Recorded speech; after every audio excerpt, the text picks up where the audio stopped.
ಮೃತ್ಯು ನಶ್ವರವೆಂದು ಭಾರತಿಗೆ ಜಯವೆಂದು ನಾನಳುವೆ ನೀನಳುವೆ ನಮ್ಮೆಲಬುಗಳ ಮೇಲೆ ಮೂಡುವುದು ನವಭಾರತದ ಲೀಲೆ.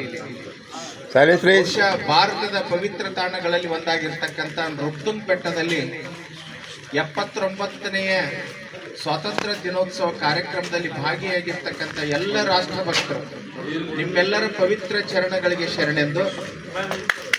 ಬಹುಶಃ ಪ್ರಪಂಚದಲ್ಲಿ ಭಾರತ ಒಂದು ವಿಶೇಷವಾಗಿರ್ತಕ್ಕಂಥ ರಾಷ್ಟ್ರ. ಭಾವ ರಾಗ ತಾಳಗಳ ಭರತನಿಂದ ಹಿಡಿದುಕೊಂಡು ಭವ್ಯ ಭಾರತದ ನಿರ್ಮಾಣವಾಗಿರ್ತಕ್ಕಂಥ ಮೋದಿ ಸಾಹೇಬರವರೆಗೂ ಸಹಿತ ಈ ದೇಶದ ಇತಿಹಾಸವನ್ನು ನಾವೆಲ್ಲ ಓದ್ಕೋಬೇಕಾಗತ್ತೆ.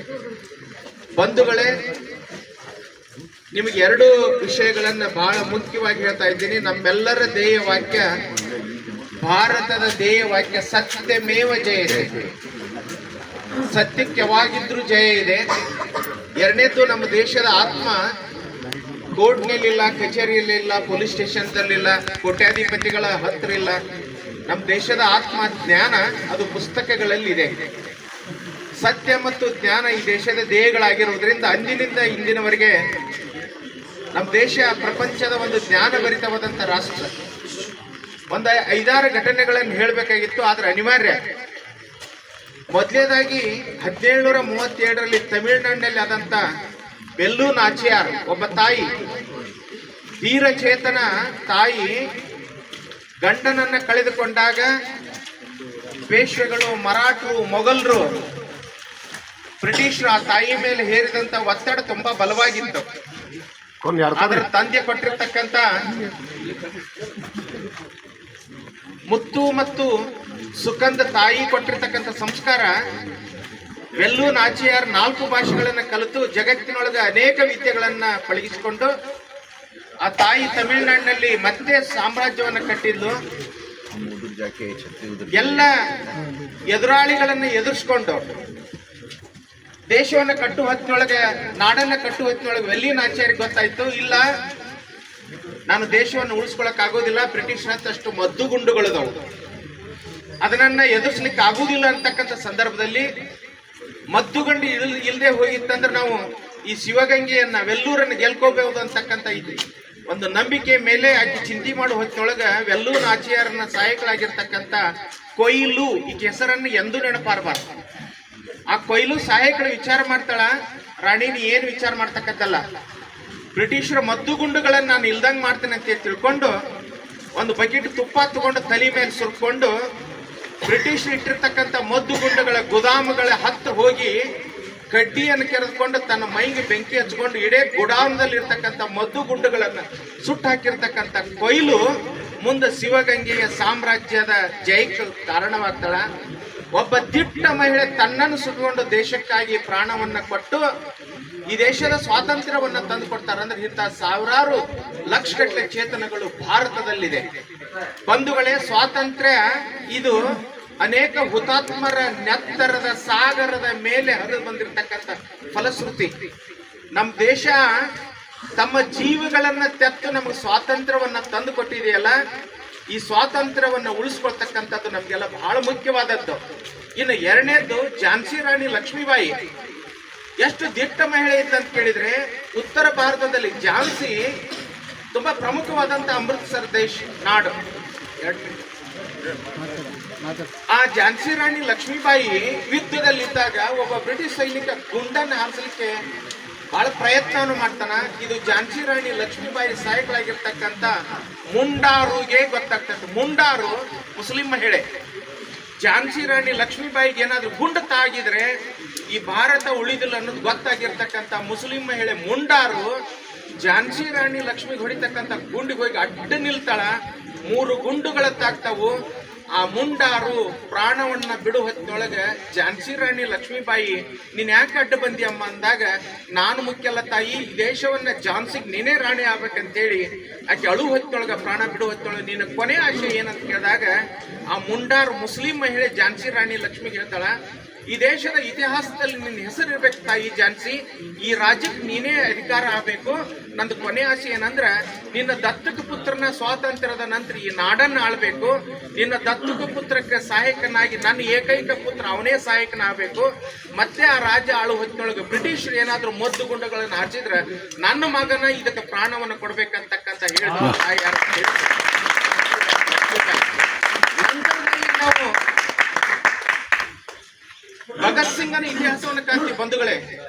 ಭಗತ್ ಸಿಂಗ್ ಈ ದೇಶದೊಳಗೆ 90,000 ಜನ ನೇಣುಗಂಬವನ್ನ ಚುಂಬಿಸಿ ಈ ದೇಶಕ್ಕೆ ಪ್ರಾಣವನ್ನ ಕೊಟ್ಟರು. 90,000 ಜನ ಈ ದೇಶಕ್ಕೆ ಪ್ರಾಣವನ್ನ ಊಟ ಮಾಡಿದ ಬೀಸು ಎಲೆಯೊಳಗೆ ತಮ್ಮ ಜೀವನವನ್ನ ಬೀಸಿ 6 ಲಕ್ಷ ಜನ ಜೈಲುವಾಸಿಗಳಾಗಿ ಈ ದೇಶಕ್ಕೆ ಹಗಲು ರಾತ್ರಿ ದುಡಿದು ನಿಮ್ಮಂತ ರಾಷ್ಟ್ರಭಕ್ತರು ಮಳಿ ಬಂದ್ರು ನನ್ನ ದೇಶ ದೊಡ್ಡದು, ಎಲ್ಲ ಧರ್ಮಗಳಲ್ಲೇ ದೊಡ್ಡದಾಗಿರ್ತಕ್ಕಂಥ ಧರ್ಮ ರಾಷ್ಟ್ರ ಧರ್ಮ ಅಂತಕ್ಕಂಥ ನಿಮ್ಮಂತ ಭಕ್ತಾದಿಗಳು 6 ಲಕ್ಷ ಜನ ಈ ದೇಶಕ್ಕೆ ಪ್ರಾಣವನ್ನ ಬಿಟ್ಟರು. ಭಗತ್ ಸಿಂಗ್ ಗಲ್ಲಿಗೆ ಹಚ್ಚುವ ಹೊತ್ತೊಳಗೆ ತಾಯಿ ಅಳ್ತಾ ಇರ್ತಾಳೆ, ಅಮ್ಮ ನೀನ್ ಯಾಕೆ ಅಳ್ತಾ ಇದ್ದಿ? ನನಗೆ ಗಲ್ಲಾದ್ರೆ ಏನಾಯ್ತು? ಮುಂದಿನ ಯುವ ಜನಾಂಗ ಈ ದೇಶಕ್ಕೆ ಸ್ವಾತಂತ್ರ್ಯವನ್ನು ಈ ದೇಶದ ವಿಮೋಚನೆಗಾಗಿ ಪ್ರತಿಯೊಬ್ಬ ರಕ್ತದ ಕಣದಲ್ಲಿ ಭಾರತ ತುಂಬಿದ ತಾಯಿ, ನೀನ್ ಯಾಕೆ ಅಳ್ತಾ ಇದ್ದಿ? ಅವಾಗ ತಾಯಿ ಹೇಳ್ತಾಳೆ, ಅವನು ಗದ್ದವನ್ನ ಹಿಡಿದು, ಮಗು ನೀ ಎಷ್ಟು ಬೆಳೆದಿದ್ದಿ? ನನ್ನ ಎದೆ ಹಾಲನ್ನ ಕುಡಿದು ದೇಶಕ್ಕಾಗಿ ನೀನು ಪ್ರಾಣವನ್ನು ಅರ್ಪಿಸುವೊಳಗೆ ನಾನು ಕಣ್ಣೀರು ಆಗಲ್ಲ.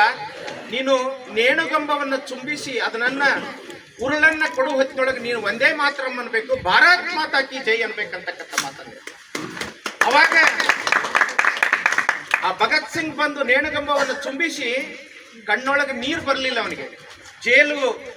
ಅಲ್ಲಿ ಜೈಲಿನ ಅಧಿಕಾರಿಗಳು ಕೇಳ್ತಾರೆ, ನೀನ್ ಯಾಕೆ ಅಳುದಿಲ್ಲ? ಈ ದೇಶಕ್ಕಾಗಿ ಪ್ರಾಣವನ್ನು ಕೊಡಬೇಕಾದ್ರೆ ನಾನು ಕಣ್ಣೀರ್ರಿ ಬಂತಂದ್ರೆ ಇಂಗ್ಲೆಂಡದ ಇತಿಹಾಸದಲ್ಲಿ ದೇಶಕ್ಕಾಗಿ ಹೋರಾಟ ಮಾಡಿದವ ಅತ್ವಂತ ಪ್ರಾಣ ಬಿಟ್ಟನಂತನ್ನ. ಈ ದೇಶ ಇರುವವರೆಗೂ ಈ ದೇಶದ ಯಾವ ಯುವಕರು ಅಳತಕ್ಕಂಥ ಅವಶ್ಯಕತೆ ಇಲ್ಲ. ನನ್ನ ದೇಶದ ಮುಕ್ತಿಗಾಗಿ ನಾನು ನಕ್ವಂತ ಉರುಳುಗಂಬವನ್ನು ಹಾಕೊಂತೀನಿ, ಉರುಳನ್ನು ಹಾಕೊಂತೀನಿ ಅಂತಕ್ಕಂಥದ್ದು ಹೇಳಿ ಈ ದೇಶಕ್ಕೆ ಪ್ರಾಣವನ್ನ ಕೊಟ್ಟ. ಇದಕ್ಕುಲ್ಟ ರಾಮ್ ಪ್ರಸಾದ್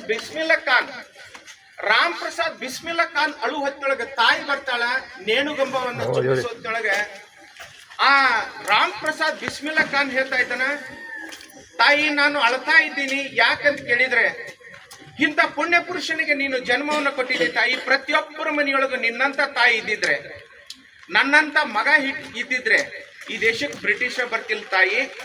ಇದು ಸಂತೋಷದ ಬಾಷ್ಪ ಅಂತ ಹೇಳಿ ನಕ್ಕುವಂತ ಉರುಳುಗಂಬವನ್ನು ಹಾಕಿ ಈ ದೇಶಕ್ಕೆ ಸ್ವಾತಂತ್ರ್ಯವನ್ನ ತಂದು ಕೊಟ್ಟವರು ಉಧಮ್ ಸಿಂಗ್ ಮತ್ತು ಭಗತ್ ಸಿಂಗ್ ಮತ್ತು ರಾಮ್ ಪ್ರಸಾದ ಬಿಸ್ಮಿಲ್ಲಾ ಖಾನ್, ಮದನ್ ಲಾಲ್ ಧೀಂಗ್ರಾ, ವಿ.ಡಿ. ಸಾವರ್ಕರ್ ಅವರು ಬದುಕಿದ್ದ 66 ವರ್ಷ, ಜೈಲ್ನಾಗಿದ್ದಿದ್ದೆ 29 ವರ್ಷ. ಬಂಧುಗಳೇ, ಈ ದೇಶದ ಇತಿಹಾಸ ಸ್ವಾತಂತ್ರ್ಯ ಹೋರಾಟದ ಹೀರೋಗಳಂತ 4 ಪುಸ್ತಕಗಳು, ಕ್ರಾಂತಿ ಪರ್ವ ಜತನ್ ಒಂದು ಪುಸ್ತಕ ದಯಮಾಡಿ ತಾವೆಲ್ಲರೂ ಓದ್ರಿ. ನಮ್ಮ ದೇಶದ ಜ್ಞಾನ ಬಹಳ ಪ್ರಮುಖವಾದದ್ದು. ಈ ದೇಶಕ್ಕೆ ಮಹಾತ್ಮ ಗಾಂಧೀಜಿ ಅವರು, ಸರ್ದಾರ್ ವಲ್ಲಭಭಾಯಿ ಪಟೇಲ್ರು, ಲೋಕಮಾನ್ಯ ಬಾಲ್ ಗಂಗಾಧರ್ ತಿಲಕರು, ಸಾವಿರಾರು ಜನ ಯುವಕರು, ಕೊನೆಗೆ ಡಾಕ್ಟರ್ B.R. ಅಂಬೇಡ್ಕರ್ ನಮಗೆ ಸಂವಿಧಾನವನ್ನು ಕೊಟ್ಟರು. ಇವತ್ತು ಬಹಳ ಪವಿತ್ರವಾದಂಥ ದಿನ. B.R. ಅಂಬೇಡ್ಕರ್ ಓದಿದಂಥ ಗ್ರಂಥಗಳು 20,000. B.R. ಅಂಬೇಡ್ಕರ್, ಡಾಕ್ಟರ್ ಬಾಬಾ ಸಾಹೇಬ್ ಅಂಬೇಡ್ಕರ್ಗೆ 9 ಭಾಷೆಗಳಲ್ಲಿ ಪ್ರಭುತ್ವ ಇತ್ತು. ಅವರು ಓದಿ ನೋಟ್ಸ್ ಮಾಡಿ ಇಟ್ಟಂತ ಒಟ್ಟು ಟ್ರೇಂಕ್ಗಳು 120 ಟ್ರೇಂಕ್ಗಳಾಗಿದ್ವು. ಅದಕ್ಕೆ ಬಂಧುಗಳೇ, ನಾನು ತಮ್ಮೆಲ್ಲರಲ್ಲಿ ವಿಜ್ಞಾಪನೆ ಮಾಡ್ಕೊಂತೀನಿ, ಈ ದೇಶ ನನ್ನದು, ಈ ಭಾಷೆ ನನ್ನದು, ಈ ಜಲ ನನ್ನದು, ಈ ದೇಶ ನನ್ನದು ಎನ್ನದ ಮಾನವನಿದೆ, ಅದು ಸುಡುಗಾಡು ಅಂತ ಕರೀತಾರೆ. ಅದಕ್ಕೆ ಮುಂದೆ ರಾಮ್ ಪ್ರಸಾದ್ ಬಿಸ್ಮಿಲ್ಲಾ ಖಾನ್ ಅವರೆಲ್ಲ ಹೇಳ್ತಾರೆ, ನನ್ನ ಮುಕುಟಮಣಿ ಜಮ್ಮು ಮತ್ತು ಕಾಶ್ಮೀರ್, ನನ್ನ ಮೆದುಳೆ ಶ್ರೀನಗರ, ನನ್ನ ಕುತ್ತಿಗೆ ಹಿಮಾಚಲ್ ಪ್ರದೇಶ್, ನನ್ನ ಹೃದಯವೇ ದೆಹಲಿ, ನನ್ನ ಸೊಂಟವೇ ವಿಂಧ್ಯ ಸಾತ್ಪುರ ಅಮರಕಂಟಕ ಮೈಕಲ್ ಬೆಟ್ಟಗಳು, ನನ್ನ 2 ಕಿಡ್ನಿಗಳೇ ಬೆಂಗಳೂರು ಮತ್ತು ಹೈದರಾಬಾದ್, ನನ್ನ ಪಾದ ಪದ್ಮಗಳೇ ಕನ್ಯಾಕುಮಾರಿ, ನಾನು ನಡೆದರೆ ಭಾರತ ನುಡಿದಂತೆ, ನಾನು ನುಡಿದರೆ ಭಾರತ ನುಡಿದಂತೆ, ನಾನೇ ಭಾರತ. ಪರಮಾತ್ಮನಿಂದ ಹಿಡ್ಕೊಂಡು ನರೇಂದ್ರ ಮೋದಿ ಮತ್ತು ಯೋಗಿಯವರೆಗೆ ಈ ದೇಶಕ್ಕೆ ಪುಣ್ಯಾತ್ಮ ಯದಾ ಹೀಗೆ ಧರ್ಮಸ್ಯ ಗ್ಲಾನಿರ್ಭವತಿ ಭಾರತ ಅಂತ ಕತ್ತಿದ್ದಾರೆ. ಜಗತ್ತು ಕೊರೋನಾದಾಗ ಬಿದ್ದಿದ್ದು ಹೇಳಲಿಕ್ಕಾಗೋದಿಲ್ಲ. ನಮ್ಮ ಪುಣ್ಯಾತ್ಮರು ಈ ದೇಶದ 5,000ಕ್ಕಿಂತ ಹೆಚ್ಚು ಋಷಿಮುನಿಗಳು ಈ ದೇಶವನ್ನ ಕಟ್ಟಿದ್ರು. ನರೇಂದ್ರ ಮೋದಿ ಅವರು 54 ದೇಶಕ್ಕೆ ವ್ಯಾಕ್ಸಿನ್ ಕೊಟ್ಟು ಮತ್ತೊಬ್ರು ಸರ್ವೇ ಜನ ಸುಖಿನೋ ಭವಂತು ವಿಶ್ವ ಕುಟುಂಬಕಂ ದಯವಿಲ್ಲದ ಧರ್ಮ ಅದಾವುದಯ್ಯ ಅಂತಕ್ಕಂಥ ನಿಲುವಿನೊಳಗ ನಮ್ಮ ದೇಶ ಕಟ್ಟ್ಯಾರ. ಅದಕ್ಕೆ ನಿಮ್ಮ ಪಾದಕ್ಕೆ ನಾನು ಒಂದು ವಿನಂತಿ ಮಾಡ್ಕೊಂತೀನಿ, ನೀವು ಆರಾಮಿರ್ಬೇಕಂದ್ರೆ ಬಿಸಿನೀರು ಕುಡ್ರಿ, ಜ್ಞಾನವಂತರಾಗಬೇಕಂದ್ರೆ ಪುಸ್ತಕ ಓದ್ರಿ. ಇಲ್ಲೆಲ್ಲ ದೊಡ್ಡ ದೊಡ್ಡ ಬಂಧುಗಳದಾರ, ನಮ್ಮ ಅಂಗಡಿ ಸರ್ ಅವರು, ಡಾಕ್ಟರ್ ನಾಡಗೋಡ್ ಸರ್, ನಮ್ಮ ಬಾಪಟ್ ಅವರು, ಎಲ್ಲರೂ ನಮ್ಮ ವಿನಾಯಕ್, ಇಲ್ಲಿ ಇಷ್ಟು ಪುಣ್ಯಾತ್ಮರದಾರ. ಈ ಕಾರ್ಯಕ್ರಮ ಕಾಟಾಚಾರಕ್ಕೆ ಮಾಡೋದಿಲ್ಲ. ನಮ್ಮ ಮೊಗ್ಲಿ ಶೆಟ್ರು ಬಹಳ ಶಿಸ್ತಿನಿಂದ ಮಾಡ್ತಕ್ಕಂಥ ಇಂಥ ಕಾರ್ಯಕ್ರಮದಲ್ಲಿ ಇವತ್ತೇನೋ ನೈಸರ್ಗಿಕ ಮಳೆ ಇದೆ, ಮತ್ತೆ ಇಂಥ ವಿಚಾರಗಳನ್ನ ಹಂಚಿಕೊಳ್ಳಂತ ಇಂಥ ಪವಿತ್ರ ಸಮಾರಂಭದಲ್ಲಿ ನೀವು ಮಾತಾಡ್ರಿ ಅಂತ ನಾನು ಇಲ್ಲಿ ಕಳಿಸ್ತಿರಲ್ಲ. ನಿಮ್ಮೆಲ್ಲರ ಆತ್ಮ ಮತ್ತು ಪಾದಕ್ಕೆ ಅನಂತ ಕೋಟಿ ಪ್ರಣಾಮಗಳು. ಇವತ್ತಿನ